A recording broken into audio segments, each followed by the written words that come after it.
Olá, eu sou o professor Luciano de Giampietri e na aula de hoje de Algoritmos e Estruturas de Dados 2, nós vamos falar sobre caminhos de custo mínimo, ou algoritmo de Dijkstra. Então, só lembrando, a gente já falou de caminhos de custo mínimo e árvores de caminhos de custo mínimo ou de peso mínimo, né, a mesma coisa nas últimas duas aulas, e a ideia, de fato, é tentar encontrar o caminho que tem os menores custos, onde os custos são as somas das arestas, de um ponto até os demais, né? Então, nesse exemplo aqui, né, iniciando só graficamente mostrando algo parecido com uma busca em largura, né, chegando em V2 e V3, e depois eu consigo chegar nos outros vértices, né? A busca em largura, ela retorna para a gente os caminhos de comprimento mínimo, com o menor número de arestas. Porém, pode ser possível que, passando por mais arestas, a gente tenha um custo, um peso menor, né? E é isso que está sendo ilustrado nesse grafo, que diretamente eu conseguiria ir de V0 para V3 com um custo de 3,5, por exemplo, 3,5 km de distância de V0 para V3, porém, passando por V2, eu consigo chegar mais rápido, é como se V2 fosse um atalho,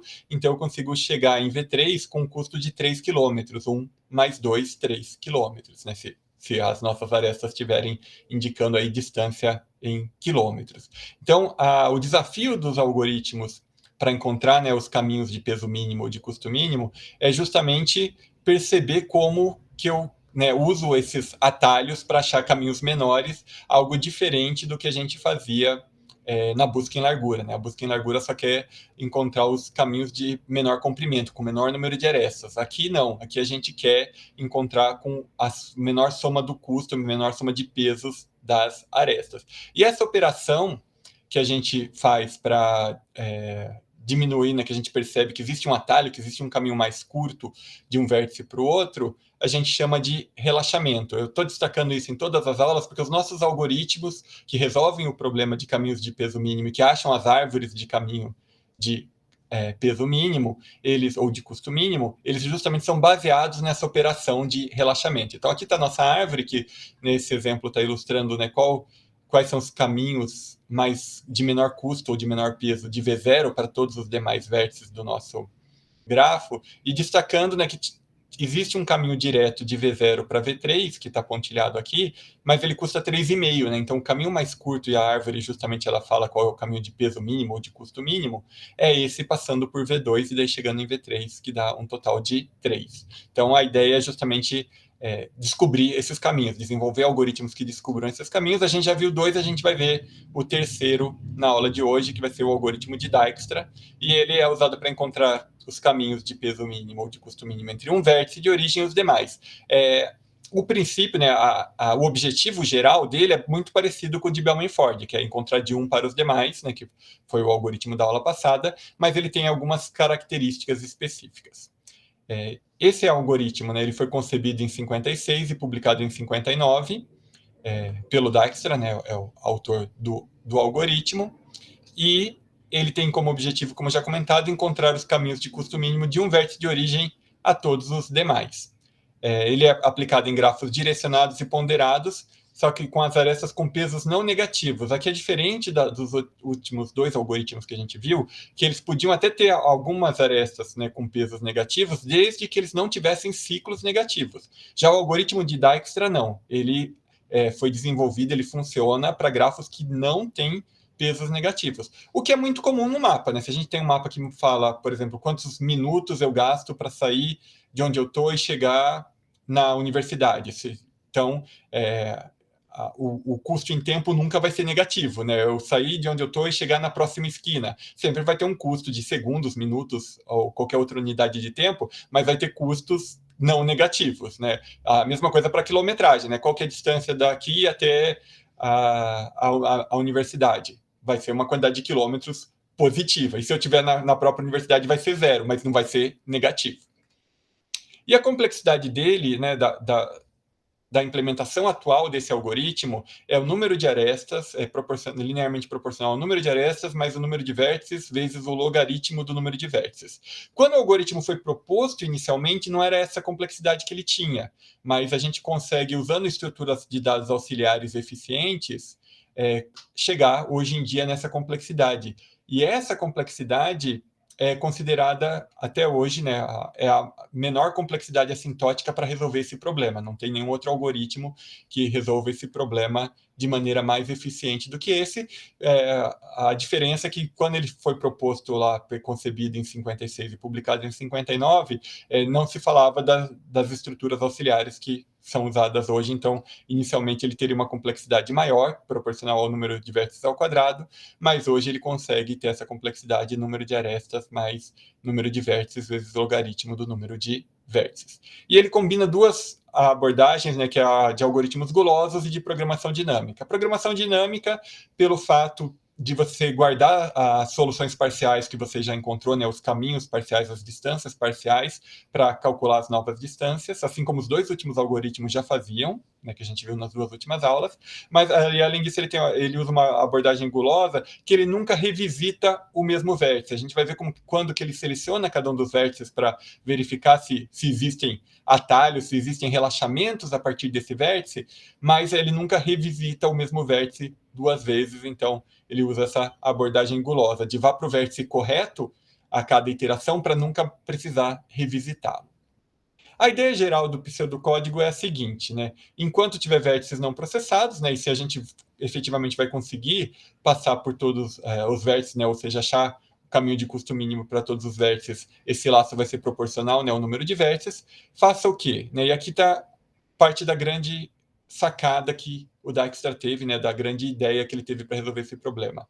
Selecione o vértice U, que é entre os vértices não processados, aquele com a menor distância à origem. Então, a gente está resolvendo o problema de, dada a origem, dado um vértice origem, tentar encontrar os caminhos de custo mínimo para todos os outros vértices, e a cada iteração a gente vai atualizando, né, que nem a gente fez nas aulas anteriores, né, tanto um arranjo de distância como de predecessores. A ideia geral desse algoritmo é a seguinte: para cada iteração aqui, que a gente vai passar por todos os vértices, escolhe primeiro aquele que está mais perto da origem, né, aquele mais próximo. Então, você olha no arranjo de distâncias ali e pega o que está mais próximo da origem e vê se existem atalhos a partir dele. Já que ele já é o mais próximo, a ideia geral é que, já que ele é o mais perto da origem, ele potencialmente, né, vai produzir atalhos para outros caminhos, e já que ele já é o mais próximo para a origem hoje, né, no momento atual, não tem como, a partir de vértices mais distantes, achar atalhos que deixem ele ainda mais perto da origem. Por isso que eu não preciso reprocessar esse vértice, por isso que eu consigo usar essa abordagem gulosa. Então, a base da lógica dele está aqui, né, a cada iteração desse laço principal, pegar o vértice mais perto da origem, e daí o que eu faço quando eu pego esse vértice? Eu marco ele como processado, eu não vou reprocessá-lo nunca, né, vou processar uma única vez, e daí para cada vértice V adjacente de U, né, para cada um dos vizinhos ou adjacentes deles, que ainda não foram processados, eu verifico se haverá relaxamento, né, se a distância para V, que é o destino da minha aresta, né, do meu vizinho, que é o meu vizinho, se a distância até ele é maior do que a distância até U mais o peso dessa aresta, faço o relaxamento. Quer dizer, achei um caminho menor, achei um atalho, entre aspas, para chegar em V, justamente partindo de U. Né? Então, o geral é muito parecido, né, com os outros algoritmos, essa parte de relaxamento. Né? O princípio do relaxamento é o mesmo. Se eu encontro um caminho mais curto passando por um dado vértice, eu atualizo o meu arranjo de distâncias e o meu arranjo de predecessores. A diferença é como que eu processo cada elemento, quando que eu processo cada elemento, e o algoritmo de Dijkstra justamente usa, né, esse princípio de achar o vértice que está mais perto da origem, né, entre os vértices ainda não processados. As variáveis que a gente usa aqui, né, tem o arranjo de distância, de novo, o arranjo de predecessores, e a gente inicializa, né, o arranjo de distância com infinito para todos os vértices, exceto para o vértice de origem, que a gente inicializa com 0. A gente fez a mesma coisa para o algoritmo de Bellman-Ford. E a gente vai inicializar o nosso arranjo de predecessores com -1, exceto o arranjo, exceto para o próprio vértice de origem também, que nem a gente fez com Bellman-Ford. Já no código a gente vê essas inicializações, mas realmente as inicializações vão ser basicamente iguais ao que a gente fez para o Bellman-Ford. De novo, eu vou mostrar para vocês graficamente como funciona esse algoritmo, focando apenas nos relaxamentos, né? Então, eu vou, né, mostrar as atualizações da matriz e vou destacar qual que é o vértice selecionado, porque, né, o algoritmo de Bellman-Ford ele passava por todas as arestas várias vezes. O de Floyd-Warshall, para cada par de vértices, ele testava um terceiro vértice como atalho para todas as combinações, era um algoritmo cúbico. Aqui não, aqui a gente seleciona o primeiro, né, a cada iteração, a cada conjunto de iterações, né, no laço principal, a gente seleciona o vértice de menor distância. A inicialização, como eu falei, né, começa igualzinho do Bellman-Ford, né, distância infinita para todo mundo, exceto para o vértice de origem, predecessores -1 para todo mundo, exceto o vértice de origem. E daí eu vou selecionar o mais próximo, então mesmo o primeiro vértice, a origem, ela vai acabar sendo selecionada pelo algoritmo, porque inicialmente ele é o único vértice que tem distância diferente de infinito, então ela tem a menor distância de todas. Então, seleciono o V0 e daí eu olho para cada aresta de V0 se eu acho um caminho mais curto com cada um dos vértices. E, de fato, né, já que eu ainda não tinha nenhum caminho para V2, salvo aqui, né, no meu arranjo de distância de predecessores, não tinha nenhum valor diferente, né, de infinito, então eu achei o caminho mais curto para V2 e achei também o caminho mais curto para V3. Então, só passando pelos adjacentes de V0, eu já fiz duas atualizações. Com isso, eu terminei o processamento de V0. V0 não tem mais nenhum adjacente, eu nunca mais, né, vou usar V0, ele já está processado. E o que eu vou ter que fazer agora é verificar entre os vértices não processados, que são todos menos V0, qual é o mais perto de V0, olhando pelo arranjo de distância, que vai ser justamente V2. Então, eu vou selecionar V2. A partir de V2, eu consigo chegar em V1, né? Então, de V0, eu consigo chegar em V1 via V2. Então, justamente, eu vou falar, ó, dá para chegar em V1 via V2, e o custo vai ser 3,5, que é 2,5 mais o 1, que eu já tinha de custo para chegar em V2. A partir de V2 eu também consigo chegar em V3, né? Eu já tinha um caminho para V3 diretamente de V0, mas eu achei um caminho menor, com custo 3, 1 mais 2, então com custo 3, passando por V2, e ainda por V2 eu consigo chegar em V4, que eu por enquanto não tinha nenhum caminho para V4, a distância estava infinita, agora eu tenho uma distância 7, justamente chegando em V4 via V2. Com isso eu terminei o processamento de V2, eu vou olhar de novo para o meu arranjo de distância, qual é a menor distância entre os vértices não processados, né? V0 e V2 já foram processados. O próximo vértice não processado de menor distância é o vértice V3. Então, eu vou olhar os adjacentes de V3, no caso é só V5, e de fato, né, eu acho um caminho passando por V3, chegando em V5, e eu não tinha ainda, né, nenhum caminho para chegar em V5, então eu atualizo o custo desse caminho. Termino o processamento de V3, vou procurar qual é o próximo vértice de menor custo, né? Vai ser V1 com custo 3,5. Os caminhos que V1 poderia ajudar, né, as arestas de V1, né, os adjacentes de V1 são V4 e V0, mas os caminhos, né, para chegar em V1 eu já tenho um custo de 3,5. Para eu chegar em V4 via V1, eu teria um custo de mais 5, daria 8,5, que é maior do que o custo que eu já tenho para chegar em V4, ou para chegar em V0, V0 é a própria origem, né, eu tenho o custo 0, passando por V1 seria um custo maior também, então não vai ter nenhum relaxamento. Terminei de processar V1, vou procurar qual que é o próximo entre V4 e V5, eles empatam, né? Então, estou pegando V4 sem nenhum motivo explícito, né? Poderia ser V4 ou V5. V4 também só nos dá um caminho aqui de V4 para V5 com custo 3, mas eu já consigo chegar em V5 com custo 7. Se eu tivesse que ir para V4 para depois ir para V5, ia ser um custo 7 mais 3, que seria 10, então também não há relaxamento. Termino o processamento, teria sobrado só V5, mas, né, todos os vizinhos de V5, no caso só V2, já foram processados, já estão com custo mínimo, então não tem como achar um custo menor, né? O custo de fato para eu chegar em V2 via V5 seria de 11,5, né? 4,5 mais 7, mas eu já consigo chegar em V2 com custo só de 1. Então, com isso, eu terminei meu processamento, tenho todos os custos mínimos de V0 para cada um dos nossos vértices, e se a gente quiser montar, né, a árvore de caminhos de custo mínimo ou de pesos mínimos, basta a gente ver quais são as arestas que são utilizadas aqui nos predecessores. Então, eu chego em V1 via V2, então vou marcar essa aresta do vértice 2 ao vértice 1.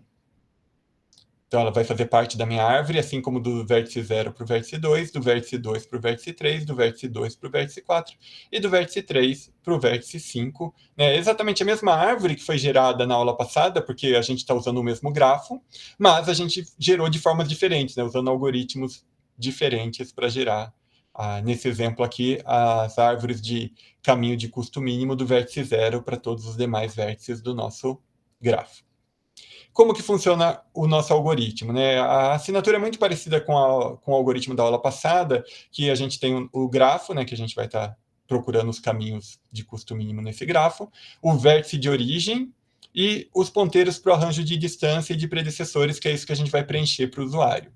Inicialmente eu vou preencher esses valores e aqui a gente tem o código exatamente igual da aula passada, que começa com todas as distâncias iguais a infinito e com todos os predecessores iguais a -1, exceto para a origem, que a gente põe distância igual a 0 e predecessor igual à própria origem. E daí, o nosso algoritmo, né, da aula de hoje, o algoritmo de Dijkstra, ele parte daquele princípio, né, de que enquanto tiver vértices a serem processados, eu vou selecionar aquele de menor custo, com a menor distância entre os que ainda não foram processados. Para isso, o que eu vou fazer é usar uma fila de prioridade, né? A gente poderia, de fato, andar no nosso arranjo de distância e a cada iteração verificar qual que é o que tem a menor distância, porém é mais eficiente usar uma fila de prioridade. Então, por isso eu estou usando uma fila de prioridade. A gente já implementou uma fila de prioridade algumas aulas atrás, então se você quiser saber como ela funciona certinho, a gente tem essa implementação gravada numa videoaula e o código no site. E a ideia aqui dessa implementação é aquela que usa um heap mínimo, né? Porque eu quero a distância mínima vai estar na raiz do nosso heap, na posição 0 do arranjo que corresponde ao heap. Como que eu estou usando a nossa fila de prioridade que está usando um heap binário nessa nossa implementação, né, um heap binário mínimo? Eu inicializo a fila com todos os vértices com distância igual a infinito, exceto o vértice de origem, que eu coloco distância igual a 0 para ele. E em seguida, daí eu vou ter o meu laço principal, que é enquanto ainda tiver gente na fila de prioridade, que justamente é enquanto eu não processei todos os vértices, né, era o nosso primeiro laço do pseudocódigo que a gente viu do algoritmo de Dijkstra, o que eu faço? Eu retiro o elemento de menor prioridade, né, de menor distância, né, o mais prioritário, né, com menor valor de distância, e daí, para cada vizinho dele, eu tenho que verificar se há relaxamento ou não. Então, o vizinho atual vai receber o endereço do primeiro, né, da lista ligada de vizinhos do vértice U, né, do vértice atual. E daí, enquanto tiver vértice a ser processado, eu vou verificar se a distância para V ela é maior do que a distância para U, mais o custo de ir de U até V, né? Ou seja, eu vou verificar se passar por U é um atalho para eu chegar em V. Se for, eu faço o relaxamento, né? Atualizo o valor da distância, atualizo o predecessor. E aqui a diferença dos outros algoritmos, né? Já que eu estou usando uma fila de prioridade, eu tenho que, ao diminuir a distância para V, eu preciso atualizar a prioridade, em particular, diminuir a prioridade de V, né? Ela tinha uma dada prioridade, que era o custo para eu chegar da origem até o vértice V, e agora eu achei um caminho mais curto, então esse custo diminuiu. Então eu vou chamar a função que diminui a prioridade desse vértice dentro, né, da nossa fila de prioridade. Então, com isso, eu atualizo a fila. Quando eu voltar para pegar, né, quando eu passar por todos os vizinhos, né, fazer todos os relaxamentos ligados ao vértice U, eu vou pedir, eu vou verificar se a fila ainda não estiver vazia. Se ela não estiver vazia, eu vou retirar de novo o elemento de menor prioridade dos que ainda estão dentro da fila. E o vértice V teve sua prioridade diminuída. Eventualmente, ele vai ser o de menor prioridade ou não, mas, de qualquer forma, a prioridade foi atualizada para o algoritmo funcionar corretamente. E, por fim, eu vou liberar a memória da fila de prioridade, né? Eu não tenho que retornar nada, eu não retorno nada para o usuário, porque, na verdade, eu atualizei os arranjos de distância de predecessores cujo ponteiro foi o usuário que nos deu, né? O usuário criou esses arranjos, passou a referência desses arranjos como parâmetro, e a função do algoritmo é preencher os valores dentro desses arranjos. Qual que é a complexidade dessa nossa implementação? A gente aqui vai passar, né, para cada... enquanto tiver elementos dentro da fila de prioridade, a gente começa com todos os vértices dentro da nossa fila de prioridade. Então, esse laço principal aqui, esse laço externo, ele vai passar por todos os vértices. Então, a complexidade dele é proporcional ao número de vértices. E daí, para cada vizinho do vértice atual, né, o laço interno ele vai verificar todos os vizinhos do vértice atual.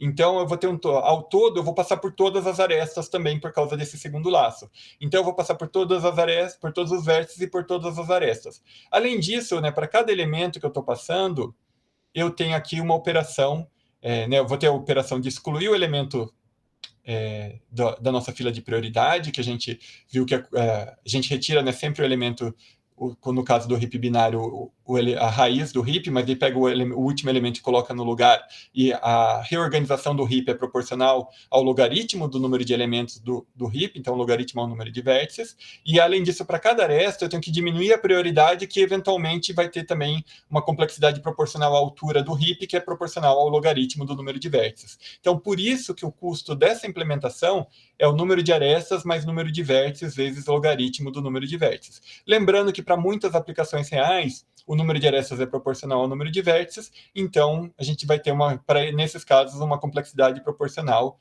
ao número de vértices vezes logaritmo do número de vértices, que é melhor do que o da aula passada, que para mapas ou grafos, né, que tem essa característica de um mapa convencional, na aula passada a complexidade era número de vértices ao quadrado. Na aula de hoje, se o número de arestas for proporcional ao número de vértices, vai ter uma complexidade proporcional ao número de vértices vezes o logaritmo do número de vértices. Então, uma complexidade menor.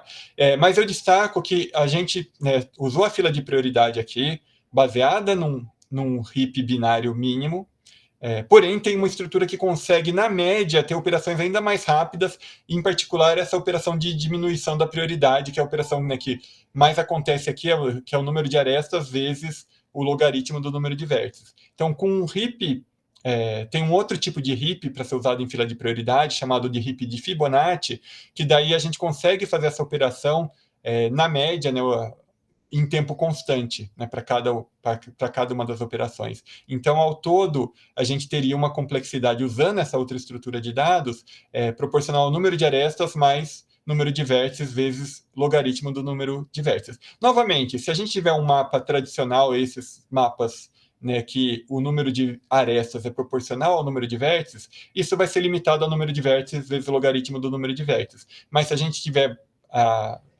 um mapa com outras características, por exemplo, o número de arestas proporcional ao quadrado do número de vértices, daí, de fato, essa implementação, o uso do heap de Fibonacci vai diminuir a complexidade assintótica total do nosso algoritmo. Então, é uma estrutura que permite isso, e, de fato, essa é a menor complexidade conhecida hoje para esse problema, número de arestas mais número de vértices vezes logaritmo do número de vértices. Com isso, a gente termina, né, a discussão sobre caminhos de custo mínimo, que a gente viu na aula de hoje, nas duas últimas, né, a gente viu ao todo 3 algoritmos. Eram algoritmos com características diferentes. Eu comecei pelo que tem a maior complexidade assintótica para aquele que tem a menor complexidade assintótica, e com isso a gente vai terminar também nossas aulas sobre grafos, né? Então, muito obrigado a todos que assistiram, e vejo vocês em aulas futuras.